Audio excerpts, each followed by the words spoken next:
Noong unang panahon, mayroong isang kaharian na tinatawag na Berbanya. Ang namumuno doon ay isang hari na tinatawag na hinangaan ng lahat dahil sa angking kausayan. Maganda ang naging pamalakad sa Berbanya, ngunit isang araw nagkasakit ito. Nagkana ang sakit ng iyong ama. Dito na po ang magagamot.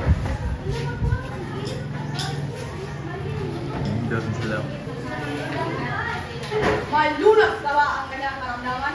Huwag kayong mawala ng pag-asa ng mga. May isang gamot na magpapagaling sa hata. Kailangan niya magpaligan ng awit ng mga. Saan namin makita ang ibong ito? Ninilahan ito sa subok sa loob. Nakikita ito sa gamot na tinatawag na biyerna sa lanas. Mga anak ko, nangihina na ako. Maaari niyo bang huliin ang ibon sa Diyos para sa akin?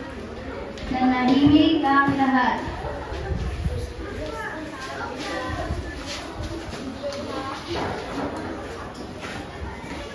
Ang hari ka ubo-ubo po. Pedro, ano ang may paglilikod ko, ama? Ikaw ang nakakatanda. Maaari mo bang huliin ang ibon iyon para sa akin? Isa po itong karangalan aking ama.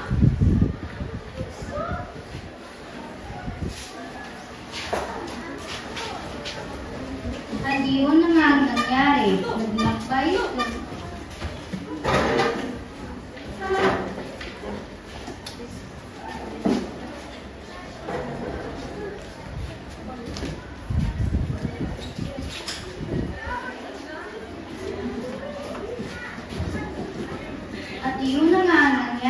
Naglakbay si Don Pedro papuntang bundok Tabor, sakay ng isang kabayo. Sa kanyang paglalabay ay namatay ang kabayong sinakyan at nagpatuloy na lamang siya sa paglalakad at nang marating niya itong bundok, Ay, nagbago. Ito na ba kaya ang bahay ng ibong iyon?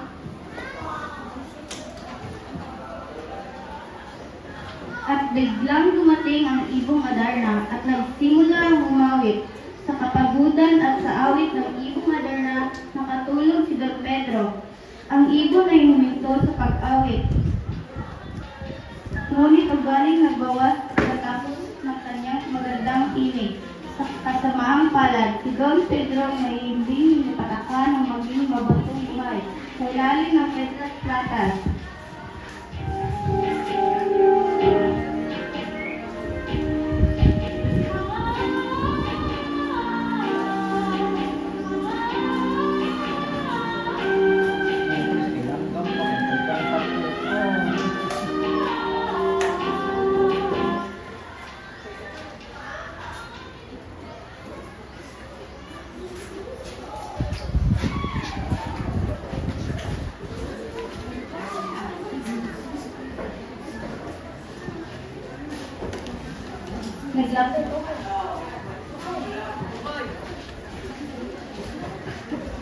Sa hindi pagbalik si Don Pedro, nagkagulo ang buong Berbanya at ang pinadala naman ay si Don Diego. Naglakbay si Don Diego papuntang bundok Tabor, sakay ang isang kabayo. Sa kanyang paglalabay ay namatay din ang kabayong sinakyan at nagpatuloy na lamang siya sa paglalakad. At nang marating niya itong bundok, nagpahinga siya at biglang dumating ang ibong Adarna. Parehong kapalaran ng sinapit ng magkapatid, nakinig ng awit at siya'y nakalimbing. At sa pagkahimbing, napatakan nito at siya'y nakawang-awang naging batong buhay din.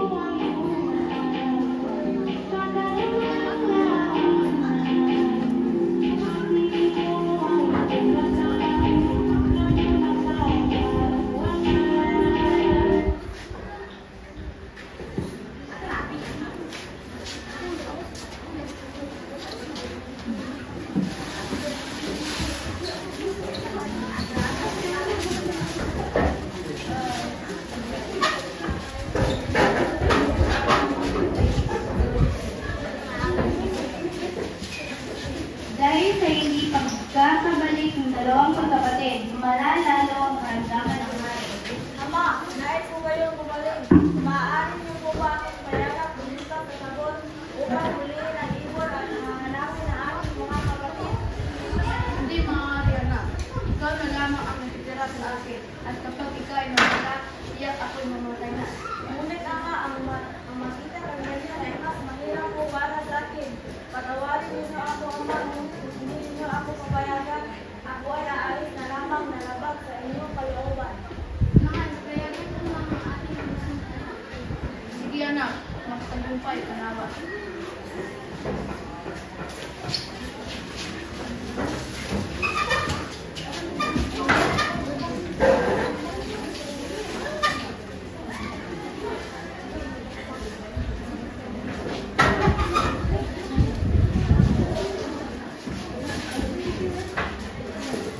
Umalis ang paboritong anak ng hari kahit labag ito sa kanyang kalooban, hindi tulad ng dalawang kapatid. Umalis siya ng ibang tinapay lamang ang baon at hindi siya sumakay ng kabayo. Sa bawat isang buwan ng paglalakbay ay saka lamang niya kakainin ng tinapay. Nang makalipas ang 4 na buwan, isang tinapay na lamang natitira sa kanya. Sa kanyang paglalakbay, nakasalubong niya ang isang leprosong matanda. Ginoo, huli ko ba makilingin at least unting pagkain lamang?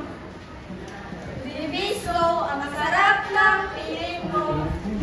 Maraming salamat, Ginoo, sa iyong pag-iisip. Ano po ba ang Ginoo.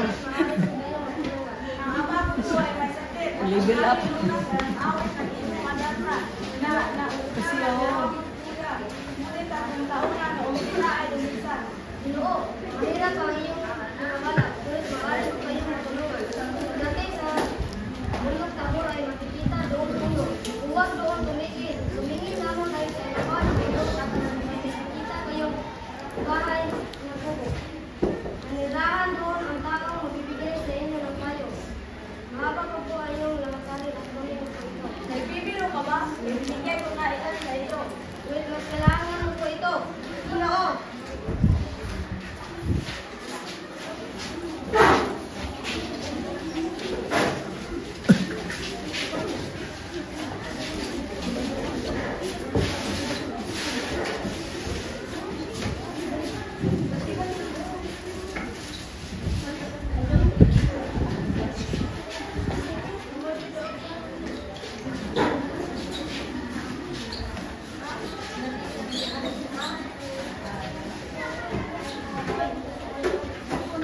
Nang parating inunuan ng bundok Tabor, nakita niya ang sinasabi ng leprosong matanda sa kanya. Nakita niya ang kubo at nagtungo doon.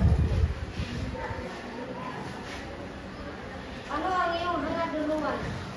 Narito po ako upang hanapin ang iyong adana na makapagpagaling sa aking makaya, Ama. O iyon, ganito ang iyong gawin. Sa Petas Patas, nanirahan ng iyong adana, dumarating ito tuwing hati kami sa pagkadako. Ito ay awit. Ang awit ito ay nagkakanto. Iwasan mo duluhan ang makatulong. Ito ay mga daya. Tuwing ikaw ay antukin, hiwain ko ay iyong palad at pagkasan ito ang daya. Iyak ang mo ay mawala.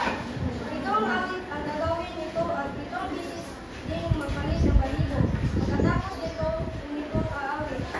Ito ay magpabawas. Iwasan mo duluhan na ikay magpakatan. Pagkatapos nito, ang ibon ay magtulong. Iparin mo sa gamit ito.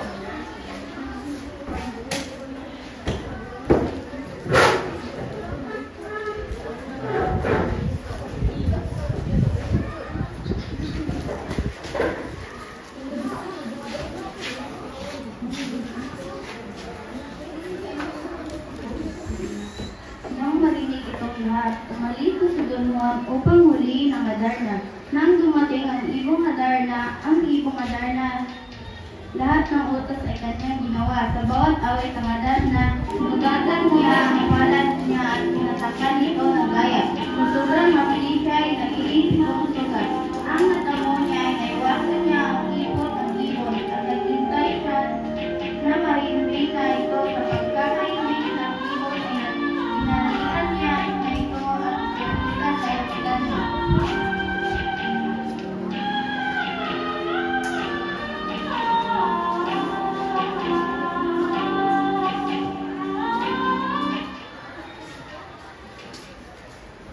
Magaling duluhan. Huli ba kung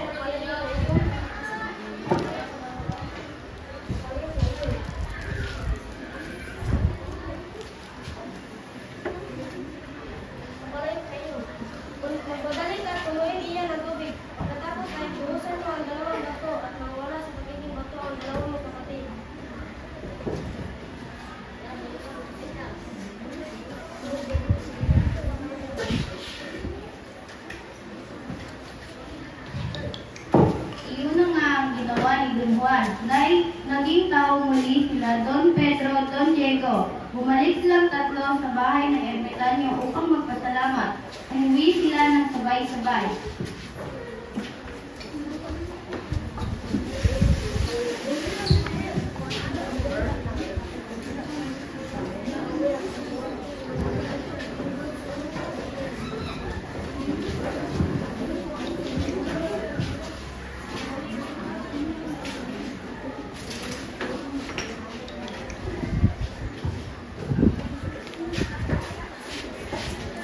Habang naglalakad sila sa kumbatan, huminto sila at pahinga sa ilalim ng isang puno. Magkatabi sina Don Pedro at Don Diego na may malalim na pag-uusap. Hindi maganda ang lakad ng ating bunso.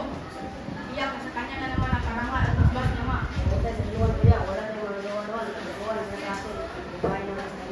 Bakit hindi lang natin siya patayin? Iyak sa atin ang mga karangal at asbas niya, ma. Hindi ka ba naiibig sa kanya? Tingnan mo, paborito siya ni ama at sa ngayon, sa kanya naman ang mga karangalan. Kung masama ang pagpatay, pagtulungan na lamang natin siya.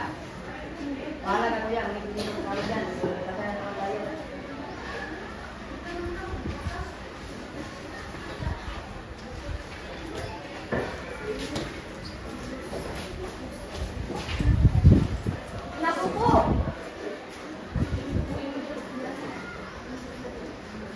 Ipinagaling ni Iproso Matanda si Don Juan. Maraming salamat po. Walang anuman, Don Juan.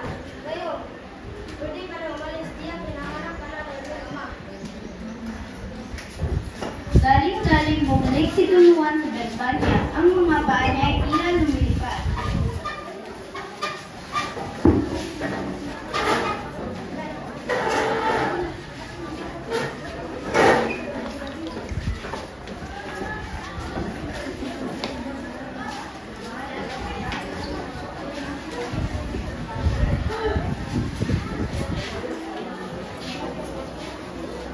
Ama, andito na po kami. Dala po namin ang Gimbo Madarna. Ang mga anak ko, pabalik ko. Nasaan ang bunso niyong kapatid? Ipinili si Don Pedro at Don Diego na umawit ang ibong Adarna at kahit anong gawin nila ay ayaw itong umawit. Ngunit biglang dumating si Don Juan. Ma, nandito na po ako. Mahal mo anak, makabalik ka.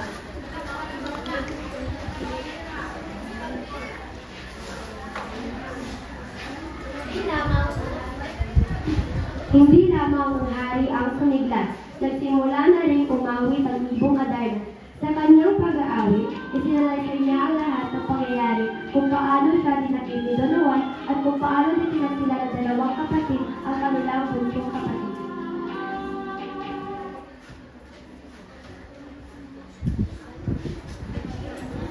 At Anong dumating ginawa ang ninyo hari. sa inyong kapatid? Bakit kayo nang kaganoon? Ang dapat sa inyo ay magmahal ng lubos. Kayong dalawa ay mga taksil! Ama, makawag sa ama. Sila po ay makatawad na at ako na humingi nila makatawaran ko ang nila. Kung ganun ang inyong nais, papatawarin ko na rin sila. Isa pa, mahal kong tatlong anak, isa pang pabor sa inyo, makibantay ang ibon.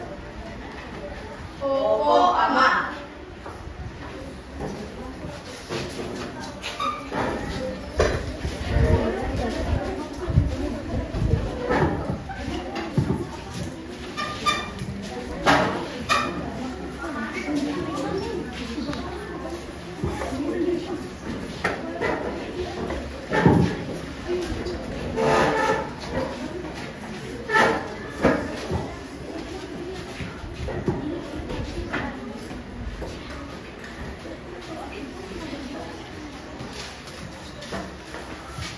Rodrigo, singin si Duluan at sama magbantay dito. Hindi kuya, nandito na din ako eh.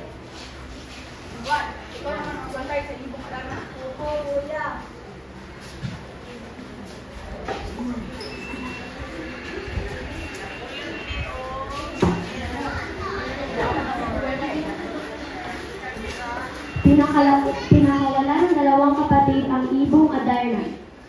Naku, nasa na kayo yung ipon? Nakalipad na siguro siya palabas. Alam ko na. Aalis na lamang ako ng Britanya. Don Pedro, Don Diego, Don Juan, nasan kayo? Nasaan ang ibong Adarna? Bakit parang galit na galit ka? Ang ibon ay nawawala. Hindi ko na kilala, mama. Tulungan ko ng bantay kagabi. Nasaan si Don Juan? Hindi ko namin alam, Mama. Wala ko siya dito sa loob ng kaharian. Hanapin niyo siya at magmadali kayo. At hanapin niyo siya.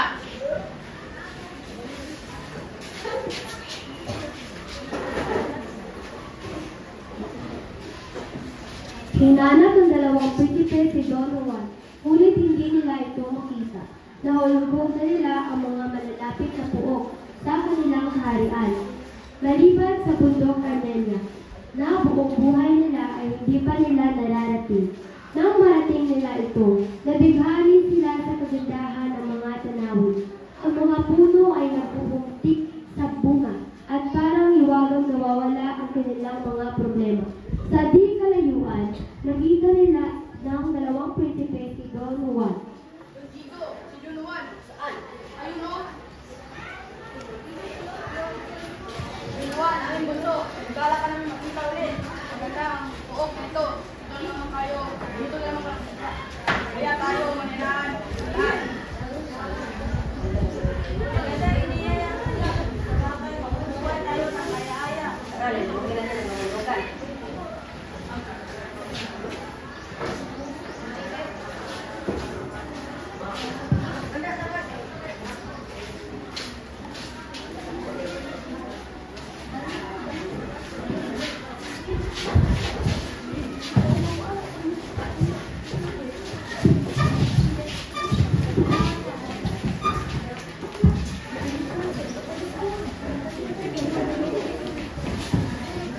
Mga kapatid, tingnan ninyo. Ang ganda balon, no? Sino kaya nagpamayari nito? Posible may pagkakari ng balon yan. Wala namang malapit na bahay sa paligid. Tara, tingnan natin ang loob. Ako na ang mauna. Ika kapatid, magaganda ako sa iyo. Ako nang unang bumaba. Ika. Ako ang panganay at siyang ako nang mauna. Sige, kuya. Ibalita mo na lamang sa akin kung anong meron doon.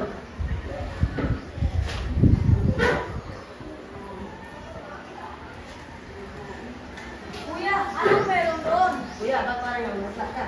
Madilim. Lubang napakalalim ng balon. Hindi ko narating ang ilalim. Kung ngayon, ako naman magbaba. Kuya, anong meron doon? Diego, namutla ka ng tudo. Maupo ka muna. Madilim, lubang napakalalim ng balon. Hindi ko narating ang lalim. Kung gayon, ako naman ang bababa.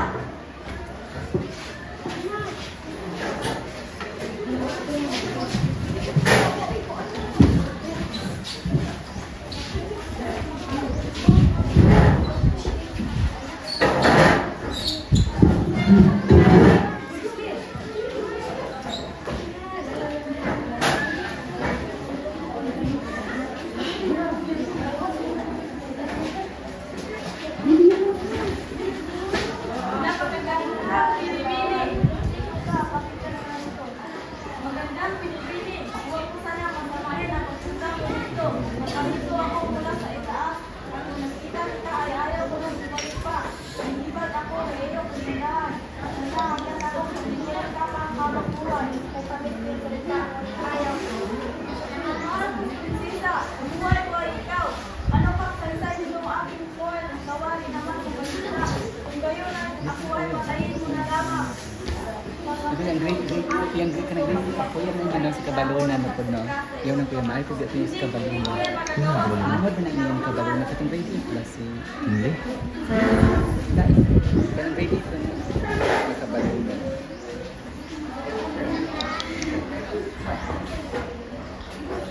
Si Kinley na may grade 8 na trabaho. Katong lahat. Sino ka? Dili man si Kabalona nilang kay dili.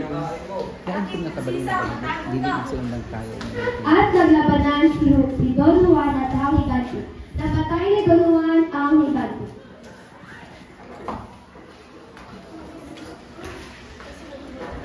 Kinsa man? Tara, ating mahal, at tayo magpakasal. Sandali, hindi pa tayo pwede umalis sa kapatid siya. Susunduin ko. Hindi yung gano'n na lamang. Iniirong ko. Tulad ko, ang kapatid ko ay mayroong bantay. Ah, ka ng grade 9. G2. Kabalo na. Ay, kabalo na. Ah, nag-grade na guys. Hindi din siya. Wala akong bangal na dito. Ako kaya sinutang sa iyo. Kapit at siya ay aking iniligta.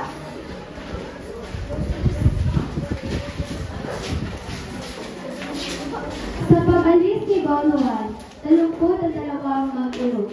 Pagdating ni Don Juan sa palasyong lalagyan ni Prinsesa Leonora, nabihag ito ng kanyang kagandahan. Tila ba'y nakalimutan na ang sintang minamahal.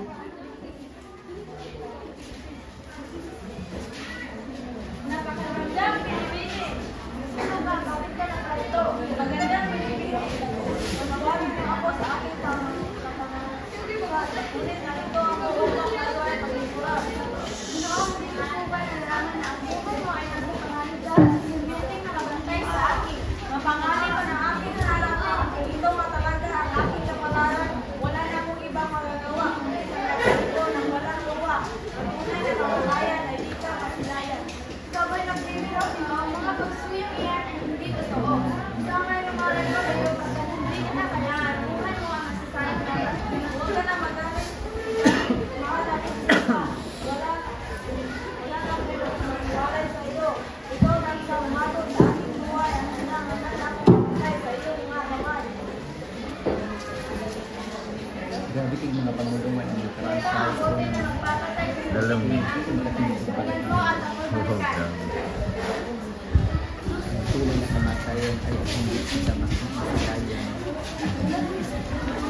Lagi mga idiom. Figure of speech niya. Sinalaban ni Don Juan ang ahas na bantay ng Prinsesa Leonor. Ito ay napatay niya. Salamat sa tulong ng buting binigay ng prinsesa.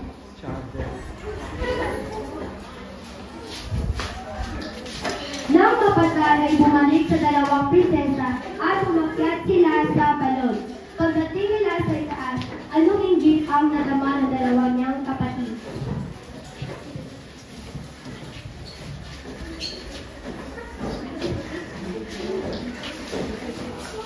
Nagandang prinsesa niya, aking kapatid. Iniligtas ko sila sa loob ng balon. Naku, ang prinsesa ko, naiwan ko sa ibabaw ng mesa. Pumana pa naman yun ang aking pinila. Huwag kang alala, prinsesa. Ulit mo ang iyong singsing. Pagkababa ni Don Juan ay agad din pinuko ni Don Pedro ang Tatalon sana si Prinsesa Leonora at mahihila ito ni Don Pedro. Mahimatay si Prinsesa Leonora sa kamay ng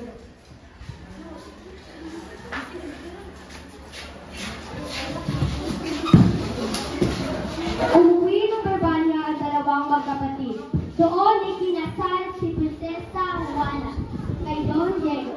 Ayaw naman magpakasal ng kapatid niyang si Leonora kay Don Pedro dahil ang mahal niyang talaga ay si Don Juan Hiram.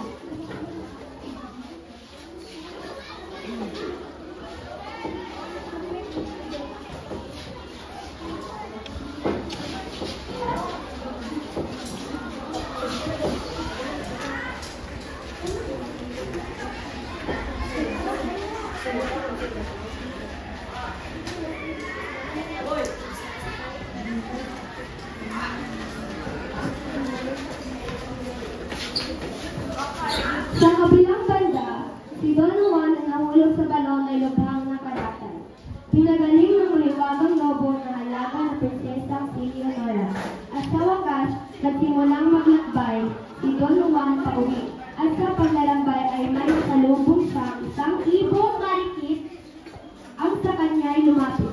Ang magandang piling ito ay ipinarinig.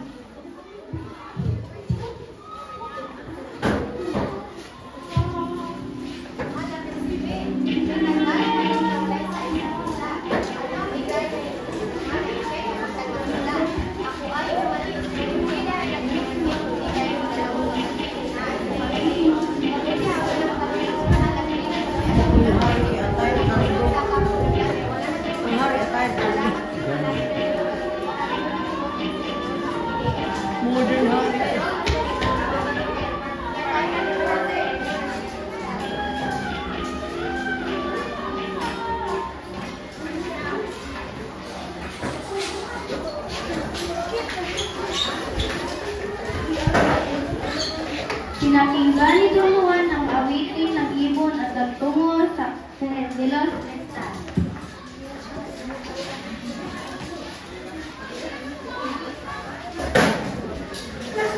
Ako'y nagibang na iyong galahan ng masita ang balikat. Gusto na bababa ang inaanak ng buwan niya kariyan. Upang ito ang kanyang punuhan. Nandito ako upang kayo ay pagsusulan at iaray na aking muli magpapalitayo. Ikaw, ginawa, sinabi mo ng gusto.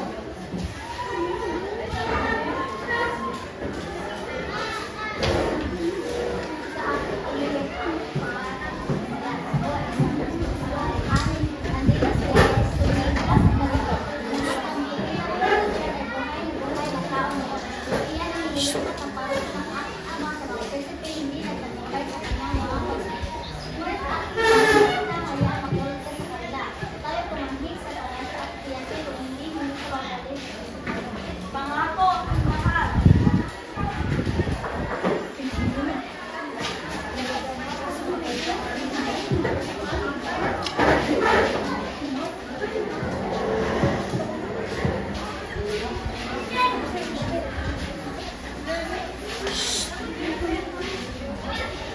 Magandang hapon, mahal na hari.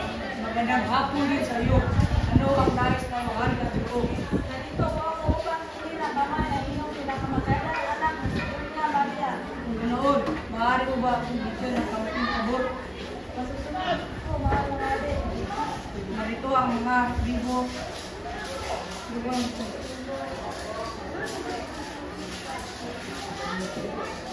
Ano mo ito ngayong gabi? Ako siya kaanit at gagawin sinapay upang bukas ay mahayanda sa aking pang-alusan. Sunod po, mahal na hari. Ako siya, mariyaw ko na kayo. Ako'y nagkaroon mo.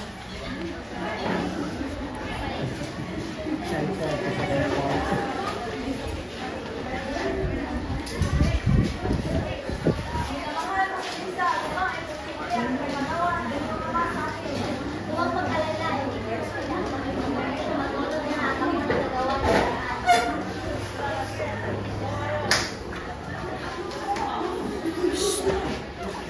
Lingkod sa lingkuran. Dahil sa talentong may kablangka ng prinsesa, nagawa ito ang pinapagawa ng hari. Kinabukasan ay mayroon na itong tinapay sa hapag. Hindi makapaniwala ang hari, kaya ito'y nag-utos muli. Lahat ng utos ng hari ay napagtagumpayan ni Don Juan at walang nagawa ang hari kundi ibigay ang kamay ng kanyang mahal na anak. Ngunit paalis pa lamang ang dalawa nang mabigo ang isip ng hari at hinabol sila. Tumakas ang dalawa at nagpunta sa kagubatan patungong Berbania. Aking nag-ibig, huwag magagamit ko muna bumalik sa inyong kaharian at tapitan ko po ang aking mahal na ama para hindi ito mag-alala ng tunay. Ngunit ipangako mo sa ating dalawa na kasi hindi ka lalapit sa inyong kaharian at inyong mahal. Pangako ang mahal. Sila ay nagkahiwalay at si Don Juan ay umuwi.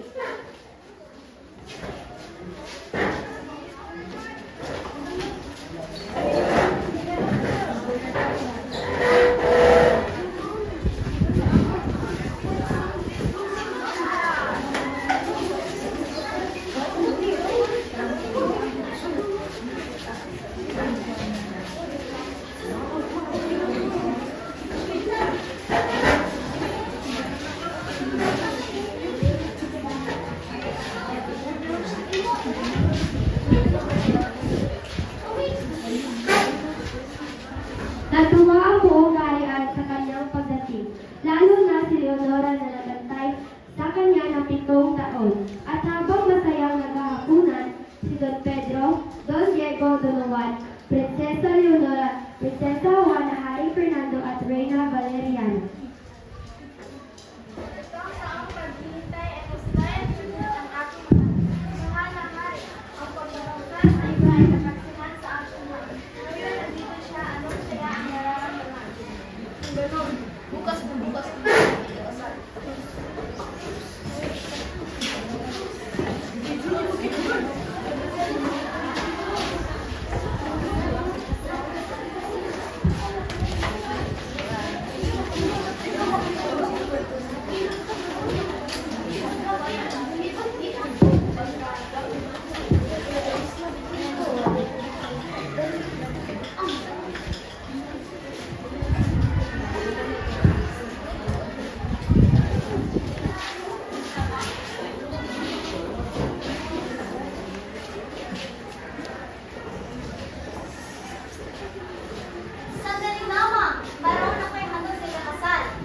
Ilalabas ang isang negro at isang negra, at nagsasayaw ang mga ito. Isinalaysay na sayaw ang nangyari kay Doña Maria at kay Don Juan. Pagkatapos nilang sumayaw, ay yakapin ng Don si Doña Maria at silang dalawa ang ikakasal.